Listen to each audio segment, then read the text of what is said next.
మనం చూడలేము అధ్యక్ష. ఎందుకంటే ఏ వ్యక్తి తప్పు చేయకపోయినా అన్యాయంగా కేసులు పెట్టబడి తనకి న్యాయం చేయమని కోర్టు మెట్లు ఎక్కినప్పుడు అతనికి సరైన సమయానికి న్యాయం అందించలేకపోతే అతన్ని మనం విక్టిమైజ్ చేస్తున్నాడు. అందుకే దీని మీద మనం దృష్టి పెట్టాల్సిన అవసరం ఉంది. గుంటూరు జిల్లాలో ఎగ్జాంపుల్ అధ్యక్ష, గుంటూరు జిల్లాలో రోజు కూలీ చేసుకునే ఒక సామాన్యుడు ఒక దొంగతనం కేసులో అరెస్ట్ అయితే తనకి లాయర్ని పెట్టుకునే స్తోమత లేక ఆ కేసులో కోర్టులో 6 సంవత్సరాల పాటు జైల్లో ఉండాల్సి వచ్చింది. చివరికి అతను ఏ తప్పు చేయలేదని కోర్టు తీర్పిచ్చింది. సో ఈ 6 సంవత్సరాలు మనం అతనికి ఎలా కాంపెన్సేట్ చేయగలుగుతాం అధ్యక్ష? దీనికి తోడు పొలిటికల్ వెండెట్టాతో పెట్టే కేసులు, ఇది కేవలం ఒక పార్టీకి కన్ఫైన్ చేయట్లేదు అధ్యక్ష. రాజకీయ కక్షతో మన జ్యుడిషియల్ సిస్టమ్ని అధికారంలో ఉన్న కొంతమంది వాళ్ళ కన్వీనియన్స్ కోసం వాడుకుంటే లాని వెపనైజ్ చేస్తే చాలామంది నిర్దోషులకి వాళ్ళ కెరీర్లో ఒక బ్లాక్ మార్క్గా మిగిలిపోతుంది. ఉద్యోగాలు, ప్రభుత్వ ఉద్యోగాలు అప్లై చేసుకోలేరు. ప్రైవేట్ సంస్థల్లో ఉద్యోగాలు అప్లై చేస్తే బ్యాక్గ్రౌండ్ చెక్లో ఫెయిల్ అయిపోతున్నారు.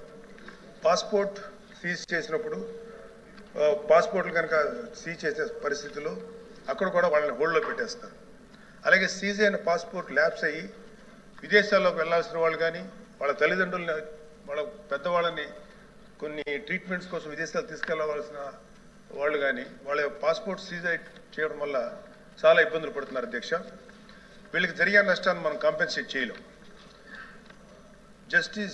Just because they are political involved we cannot make them scapegoats.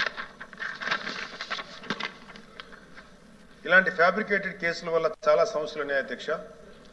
ఇలాంటి ఫ్యాబ్రికేటెడ్ కేసెస్ వల్ల జెన్యూన్గా విచారించాల్సిన కేసెస్కి ప్రయారిటీ ఇవ్వలేము అధ్యక్ష. న్యాయం కోసం కావాలని అడిగే సామాన్యుడికి మన న్యాయ వ్యవస్థ మీద నమ్మకం లేకుండా చేస్తున్నాం. ప్రజాస్వామ్య వ్యవస్థనే బలహీనపరుస్తున్నట్టు గవర్నెన్స్లో మనకి మోరల్ అథారిటీ లేకుండా పోతుంది. సో అందుకే మనందరం పాలసీ పరంగా ఇలాంటి పొలిటికల్ ఫ్యాబ్రికేటెడ్ కేసుల్ని ఎదుర్కోవాల్సిన అవసరం ఉంది. ఇలాంటి తప్పుడు కేసులు పెరుగుతూ పోతున్నప్పుడు మనం చూస్తూ కూర్చుంటే మనం కేవలం అమాయకులు పనిష్ చేస్తున్నట్టే కాదు అధ్యక్ష, మన న్యాయ వ్యవస్థ తాలూకు శాంక్టిటీని కూడా డిస్ట్రాయ్ చేస్తున్నట్టు. So we have to take responsibility as lawmakers, leaders and representatives to ensure that justice not delayed, justice not denied and justice misused.